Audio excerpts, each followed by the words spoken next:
ఈరోజు మనము శరన్నవరాత్రిలో చివరి రోజు దశమి రోజు అమ్మవారు శ్రీ రాజరాజేశ్వరి దేవిగా భక్తులను అనుగ్రహిస్తారు.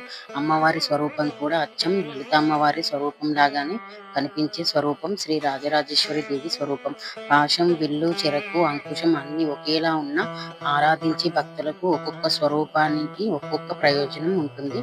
లలిత సహస్రనామం ఏం చెప్తుందంటే, రాజపీఠ నివేశ్రిత నిజాశ్రిత, మామూలు పదవులను ఇవ్వగలదు, మోక్ష సామ్రాజ్యాన్ని ఇవ్వగలదు. దాన్ని ఆశ్రయించిన భక్తులు ఎంత కింద ఉన్నా పై స్థాయిలోకి తీసుకురాగలదు. అనామకుడిని సైతం చక్రవర్తిని చేయగలదు. ఈ అమ్మ విశిష్టత గురించి తెలుసుకుందాం. రాజరాజేశ్వరి దేవిని త్రిపుర సుందరి యొక్క మరో రూపంగా భావిస్తారు. ఈమె సమస్త విశ్వాన్ని పాలించే శక్తి స్వరూపిణి. రాజరాజేశ్వరి అంటే రాజాలకి మహారాణి అని అర్థం.